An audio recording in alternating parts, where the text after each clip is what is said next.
अन्तिम कुरा विशेष रूपमा ध्यानमा राख्नुस्, विशेष रूपमा अष्टावक्रको संगतिमा संसर्गमा राजा जनक अब विदेह भइसकेका छन्। विदेह मतलब देहातीत भइसकेका छन्। उनी देहमा रहेर पनि देहबाट छुट्टिसकेका छन्। याद राख्नुस् यो कुरा, मान्छे जिन्दगी भर देहको अध्यासमा बाँचिरहन्छ। यसलाई देहाध्यास भनिन्छ। यो शब्द पनि नोट गर्न योग्य छ, देहाध्यास। त्यो भनेको देहको भ्रम, म शरीर हुँ भन्ने भ्रमलाई देह अध्यास अर्थात देहाध्यास भनिन्छ। राजा जनक 70 वर्षसम्म देहाध्यासमा बाँचिरहे। पुनः यसलाई याद राख्नुस्, राजा जनक 70 वर्षसम्म देहाध्यासमा बाँचिरहे। हामी सबै देहाध्यासमा बाँचिरहेका छौं। अर्थात म शरीरै हुँ, शरीर बाहेक म छैन भन्ने हामी सबैको भ्रम छ। त्यसलाई देहाध्यास भनिन्छ। राजा जनकको देहाध्यास टुटिसकेको थियो। अतः यहाँसम्म आउँदा आउँदै यति संगति गर्दा गर्दै उनी विदेह भइसकेका थिए। विदेह मतलब देहमा रहेर पनि देहातीत भइसकेका थिए। हुनुपर्ने हामी सबै देहातीत हुनुपर्ने हो, रहने देहमै हो, यसमा शंका छैन। तर देहमा रहेर पनि म देह होइन भनेर बुझ्नु, यसबाट देहातीत भइन्छ र हामीले आफूलाई पनि विदेह भन्न सक्नेछौँ। यदि म शरीर होइन भनेर बुझ्न साथ विदेह भइयो र यो विदेह हुनु भनेकै एनलाइटनमेन्ट भित्र छिरेको। याद राख्नुस्, यो विदेह भनेको सत्काय दृष्टि, म शरीर हुँ भन्ने बोधले तपाईलाई सांसारिक बनाइदिन्छ, लौकिक बनाइदिन्छ।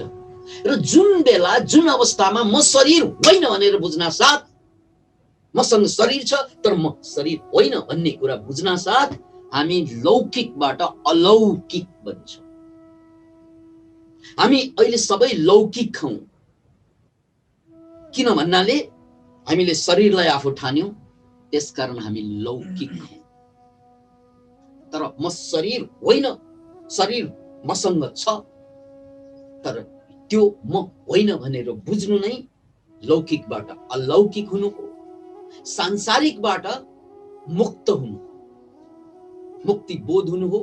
देहीबाट विदेही हुनु, देहीबाट विदेही। राजा जनक विदेही भइसकेका छन्। अब पालो हाम्रो।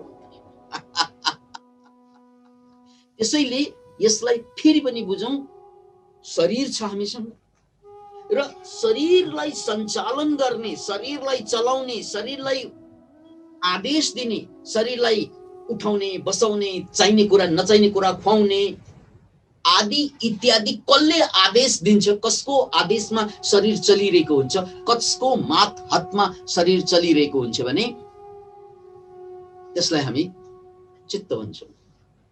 त्यसलाई हामी मन बुद्धि अहंकार भन्छौं, अन्तस्करण भन्छौं। मन बुद्धि अहंकार यो तीनवटा मिलेर अन्तस्करण बनिन्छ। यो अन्तस्करणबाट उत्प्रेरित भएर शरीर चल्छ।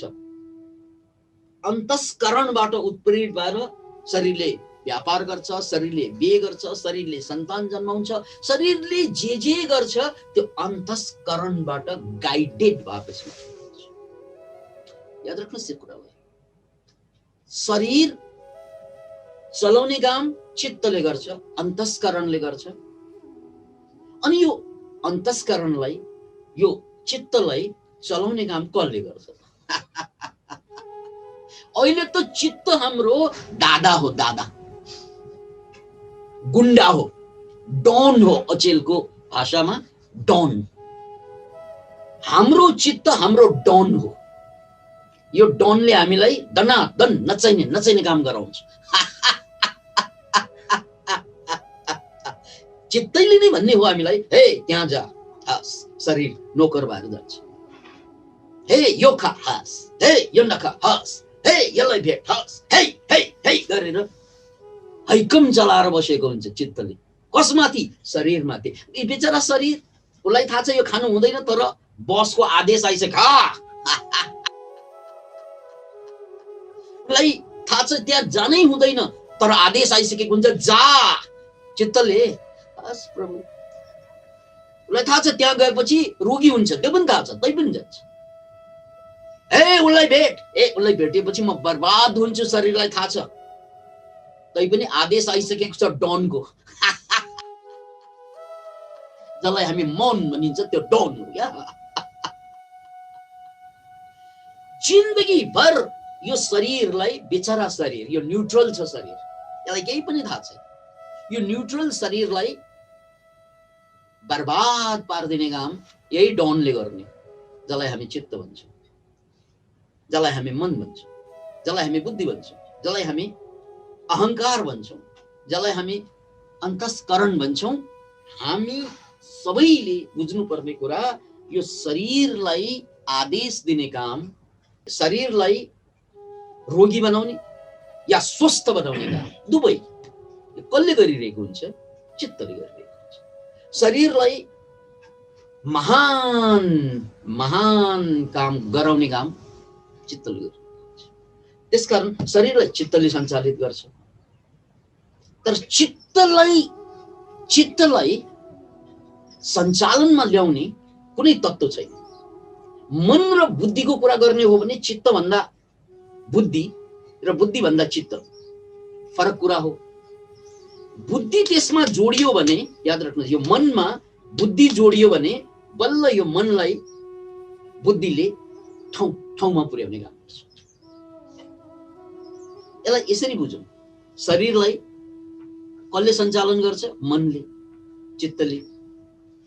अनि मनलाई गाइडलाइन दिने काम कसले गर्छ? बुद्धिले गर्छ। तर दुर्भाग्य के हो भने मान्छेको बुद्धि पनि जड नै मानिन्छ।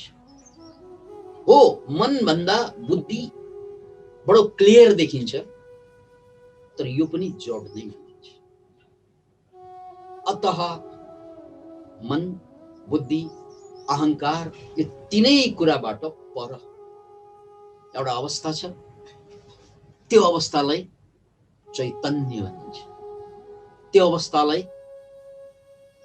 चैतन्य, चित्त, अर्को शब्द चित्त होइन, चित्त, चैतन्य। यहाँ चिन् मात्र वासना भन्ने सूत्र छ। अतः हामीले के बुझौँ भने मोटामोटी रूपमा शरीर छ र चित्त छ र चेतना छ। शरीर छ, चित्त छ, चेतना छ।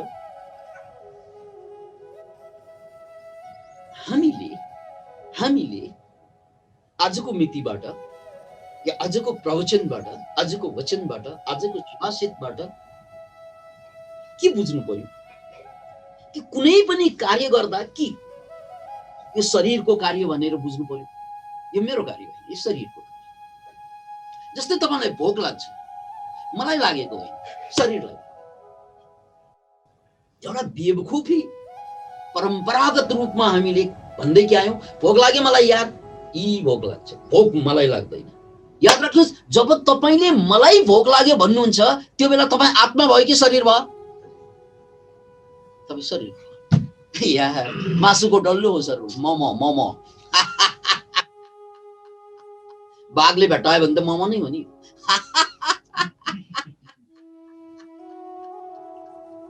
याद राख्नुहोस् यो कुरा, जब तपाईँ हामी भन्छौं मलाई प्यास लाग्यो, मलाई भोक लाग्यो, त्यो बेला हामी सीधा शरीरमा आएर बज्रियौं। कहाँ आत्मा? पतन भएर शरीर हुन्छ। एउटा शब्दबाट पतन हुन्छ मान्छे, एउटा शब्दबाट। A word is enough. तपाईले भन्नुस् त, मलाई भोक लाग्यो, तपाईँ हो आत्मा, मलाई भोक लाग्यो भन्नासाथ पतन भयो। तपाईँ के भयो? तपाईँ पतन भयो, पतित भयौं हामीहरू। केमा आएर बज्रियौं? शरीरमा आएर, भौतिक शरीरमा आएर बज्रियौं, देही भयौं। त्यसपछि देहको समस्या सुरु हुन्छ। देहको नाता, देहको घाटा, त्यो आफ्नै नाता र घाटा जस्तो लाग्न लाग्छ। त्यसकारण मलाई भोक लाग्यो होइन, आजबाट यदि तपाई पनि राजा जनक जस्तै विदेह हुने तर्खरमा हुनुहुन्छ, यो तपाईको प्यास हो, यो तपाईको खोज हो भने एउटा चीज त सिक्नुस् कि मलाई भोक लाग्यो भन्न पाइएन। अब सिधै शरीरलाई भोक लाग्यो यार, शरीरलाई प्यास लाग्यो यार, तिमीले हान्यौ, मलाई दुख्यो होइन, कहाँ मलाई आत्मा नै दुख्छ।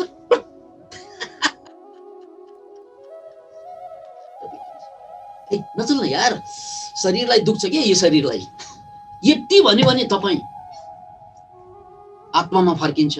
होइन मलाई दुख्यो, मलाई भेट्यो, मलाई भेट्यो भनेर भन्छौ नि हामीहरू, यो शब्दले तपाईलाई आत्माबाट पतन गरेर कहाँ ल्याइदिन्छ? शरीरमा ल्याइदिन्छ। तपाईँ मोमो भन्नुहुन्छ, मासुको डल्लो। त्यसकारण भाषा बदल्नु, भाषा बदल्नलाई त तपाईँलाई होस चाहियो, बोध चाहियो। त्यही त बार बार राजा जनकलाई भनेको, बोधोहम, म बोध हुँ, म होस मात्र हुँ, किनकि आत्माको स्वभाव होस हो, बोध हो। त्यसकारण मलाई भोक लाग्यो होइन, शरीरलाई, मेरो शरीरलाई भोक लाग्यो, यो भन्न पाइयो। अनि म छुट्टिएँ, शरीर र म। तपाईँ सबैको प्रश्न त यो पनि होला नि कि सर भन्न सजिलो छ, गर्नु त गाह्रो छ। गर्नु केही पनि गाह्रो छैन, सिस्टम बुझ्यो भने गाह्रो हुँदैन, सिस्टम बुझेन भने गाह्रो हुन्छ, यसमा शंका छैन। बुझेन भने गाह्रो हुन्छ, बुझ्यो भने सजिलो हुन्छ। बुझ्नु के पर्यो त, बुझ्नु के पर्यो त भन्नाले मैले छुट्याउनु सक्नु पर्यो व्यवहारमा। मलाई बिहानदेखि बेलुकासम्म भोक लाग्छ, मलाई बिहानदेखि बेलुकासम्म तिर्खा पनि लाग्छ, मलाई बिहानदेखि बेलुकासम्म भित्रमा टोयलेट जान हतार हुन्छ, मेरो पेट दुख्यो भन्छौँ नि हामीहरू। हो, मेरो पेट दुख्यो, त्यो पेट मेरो भन्नु त ठिकै भयो, तर मलाई भोक लाग्यो चाहिँ भन्नु मिल्दैन। मेरो शरीरलाई राइट।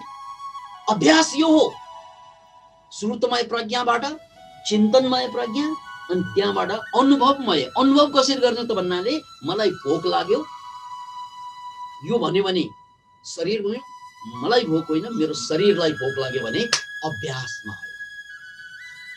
अब हामी कहाँ पुग्यौं? अनुभवमय प्रज्ञा। ए म शरीरलाई खुवाउँदैछु, मैले खाँदैछु होइन, म भात खाँदैछु होइन, म शरीरलाई भात खुवाउँदैछु। किन इमेजिन, अभ्यास गर्ने तरिका यो हो के, म शरीरलाई भात खुवाउँदैछु, म शरीरलाई नुहाउँदैछु, म शरीरलाई पखाल्दैछु, म मेरो शरीरलाई पखाल्दैछु। त्यसो भन्ना साथ नै तपाईँ अब शरीर रहनु भएन, नत्र भने शरीर खस्छु। यो शरीरको कुरा हो। अब मनको कुरामा हो, मलाई रिस उठ्यो, फेरि पतन भएर मनमा आयौँ, हामी चित्तमा आयौँ। मनमा आउने भएकोले नि त हामीलाई मनुवा भनेको। मान्छेलाई अलिकति निम्छरो गाली दिनु पर्यो भने हे मनुवा भन्छौँ नि हामीहरू।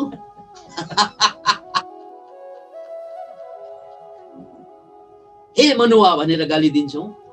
याद राख्नुहोस्, जब तपाईले आफूलाई मन ठान्नुहुन्छ त्यो बेला तपाईँ मनुवा भयो। शरीर ठान्यो भने त भतुवा भयो। खाली भात मात्रै, म भात खान्छु भन्यो भने भतुवा भयो। अब मलाई रिस उठ्यो, मलाई हेप्ने, यो म भनेको कसलाई हेप्ने? आत्मालाई कसैले हेप्न सक्छ? आत्मा दुईवटै छैन, कसले कसलाई हेप्ने? याद राख्नुहोस्, अद्वैत, यो शब्दलाई नोट गर्नुहोस्। अद्वैत, आत्माको एउटा सम्बोधन के भनिएको छ अगाडि नै सूत्रमा? अद्वैत। त्यसकारण आत्मा त दुई छैन, कसले कसलाई हेप्ने भन्ने हुँदैन। दुई नभएपछि दुई हुनु पर्यो हेप्नेलाई, मैले तँलाई हेप्ने, तैँले मलाई हेप्ने भन्ने हुन्छ। तर जहाँ दुई हुँदैन त्यहाँ कसले कसलाई हेप्ने। त्यसैले हामी भन्छौँ नि, मेरो घरमा सबैले मलाई हेप्छन्, यी हेप्छन्। म को म यो? यो म भनेको मेरो मनलाई हो, मेरो मनलाई म ठान्नु। त्यसकारण मलाई हेप्ने तपाईलाई हेप्नै सक्दैन कसैले, आत्मालाई कसैले हेप्नै सक्दैन, आत्माले आत्मालाई हेप्नै सक्दैन। यो त एउटा मनले अर्को मनलाई हेप्ने हो, याद राख्नुहोस्। एउटा मनले, एउटा अगाडिको बाउ नामको मनले छोरा नामको मनलाई हेप्ला, स्वास्नी नामको मनले लोग्ने नामको मनलाई हेप्ला हो, नेता नामको मनले कार्यकर्ता नामको मनलाई हेप्न सक्ला हो। हेप्ने भनेको मनले मनलाई हेप्ने हो, आत्माले आत्मालाई हेप्दैन। किनकि दुई नै छैन भने हेप्ने कुरा हुँदैन। तपाईलाई लाग्छ अहिलेसम्म एकचोटि विचार गर्नुहोस् त, बिहान उठेदेखि बेलुकासम्म कसले हेपे जस्तो लाग्छ नि? मेरो कुरै मान्दैन, मलाई बुझ्दैन, मलाई खाली गाली मात्रै गरिदिए। यार गाली कसलाई गरेको? मलाई गाली गरेको म त यहाँ के भइदिउँ? अहंकार। एउटा अहंकारले अर्को अहंकारलाई गाली गर्छ, एउटा अहंकारले अर्को अहंकारलाई पेल्छ, एउटा अहंकारले अर्को अहंकारलाई थिचोमिचो गर्छ, ठुलो अहंकारले सानो अहंकारलाई अचार बना जस्तै पेल्दिन्छ। हो, यो ठुला ठुला पदमा बस्ने, ठुला ठुला सम्पत्ति बोकेर बसेका मान्छे, ठुला ठुला भनिएका भनाउँदाहरू, ठुला ठुला गुरुहरू, ठुला ठुला शिक्षकहरू, ठुला ठुला वैज्ञानिकहरू, यो जति मान्छे ठुलो हुन्छ नि त्यति उसको अहंकारको साइज बढ्दै जान्छ। अनि यो पनि याद राख्नुहोस्, जति जति अहंकारको साइज बढ्छ त्यति त्यति प्रेमको साइज घट्दै जान्छ, आनन्दको साइज घट्दै जान्छ। अहंकार भ्याउतको पेट जस्तै जति जति फुल्छ त्यति त्यति प्रेमको साइज सानो सानो, सौहार्दताको साइज सानो सानो हुँदै जान्छ, ज्ञानको साइज सानो सानो। त्यसकारण यो मन बुद्धि अहंकार जसलाई अन्तस्करण भनिएको छ, यो अन्तस्करण पनि म होइन, किनकि म त आत्मा हुँ। यसलाई फेरि पनि याद राख्नुहोस्। त्यसकारण जब म भन्छु मलाई हेप्यो, मलाई गाली गर्यो, मलाई रिस उठ्यो, यो सारा शब्द अवैधानिक मान्नुहोस्। अब आजदेखि तपाईको विधानमा यो शब्दलाई संशोधन गर्नुहोस्। जसरी चाहिँ देशमा संविधान संशोधन हुन्छ, तपाई हाम्रो जीवनको पनि विधानको संशोधन गर्नुहोस्। यो संशोधन, त्यो संशोधन के गरौँ त भन्दा मलाई रिस उठ्यो होइन, मेरो अहंकारलाई रिस उठ्यो यार भन्नु न, एकदम मिल्छ यो। तेरो अहंकारले मेरो अहंकारलाई चोट परेको कारणले गर्दा मेरो अहंकारलाई रिस उठेछ, सक्यो कुरा। त्यसो भन्दाखेरि अब तपाई विदेह नै हो। किन भन्नाले म भन्ने मलाई रिस उठ्दा उठ्दै पनि म मुक्त पुरुष हुँ। किन? मलाई थाहा भयो नि, मलाई थाहा के भयो? रिस त मनको खेल हो, मेरो खेल त होइन। मेरो घरमा मेरा बच्चा बच्चीहरू झगडा गर्छन्, मुक्कामुक्की गर्छन्, उनीहरूको झगडा भनेको मेरो त होइन नि त। साना साना नानी बीचको भुत्ला भुत्ली हुन्छन्, त्यो त मेरो झगडा त होइन नि त यार। तर कतिपय आमा बाबा जान्ने भएर पक्ष लिन जान्छन् नि, बाउले छोराको आमाले छोरीको पक्ष लियो भने उनीहरूकै झगडा हुन्छ फेरि। त्यो बच्चा बच्चीबाट झगडा सुरु हुन्छ, पछि त आमा बाबाको बीचमा पनि भुत्ला भुत्ली हुन बेर्छ। त्यो अहंकार। त्यसकारण यो सारा भाँड भैलो, घरभित्र चलिरहेको भाँड भैलो, अफिसभित्र चलिरहेको भाँड भैलो, देशभित्र चलिरहेको भाँड भैलो, विश्वभित्र चलिरहेको भाँड भैलोको कारण के त भन्नाले देहाध्यास। अब यहाँ देहाध्यास भन्दा यहाँ त मनाध्यास, चित्ताध्यास, बुद्ध्याध्यास, अहंकाराध्यास। यो अध्यास भनेको ब्रह्म, यो अध्यासले गाँच्दियो हामीलाई।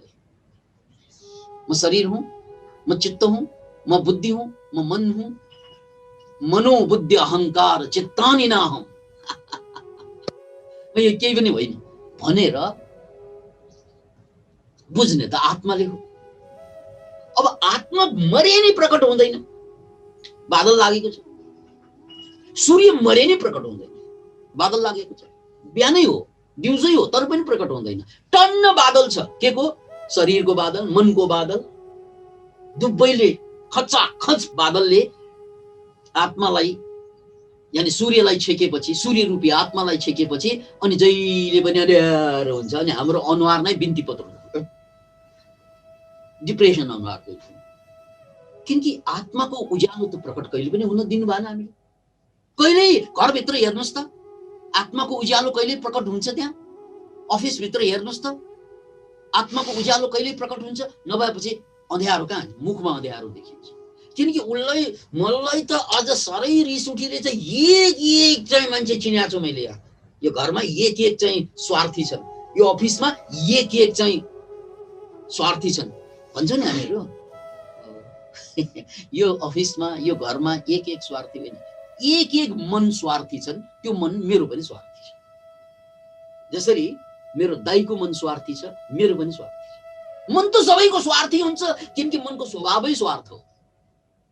याद राख्नुहोस्, मनको स्वभावै स्वार्थ हो, मनको स्वभावै अहंकार हो, मनको स्वभावै पीडा हो, दर्द हो। मन त सुखी कहिल्यै हुँदैन, भए जस्तो मात्रै नाटक गर्छ तर हुँदैन। त्यो मन त कहिल्यै सन्तुष्ट हुँदैन, भए जस्तो मात्रै गर्छ। याद राख्नुहोस्, मनलाई तपाईले के मात्र दिनुभयो, मनले के माग्यो सबै त दिँदै आएको हो। हे पढ भन्यो, यो पनि त मनले भनेको, पढ्यौं। अनि फेरि चाहिँ जागिर खा भन्यो, खायौं। बिहे गर भन्यो, गर्यौं। बच्चा जन्मा भन्यो, जन्मायौं। सबै गर्यो, तै पनि मन त फेरि मागिरहन्छ बा, फेरि दुखी छ बा। यसलाई त जे दिए पनि दुखी हुन्छ, केही नदिँदा दुखी भएको त बुझिन्छ। सबै कुरा दिएर पनि दुखी हुँदा त पज्जल, अनि गज्जल सुनेर बस्छ। बिर्सनु पर्ने सबै कुरा बिर्सनको लागि।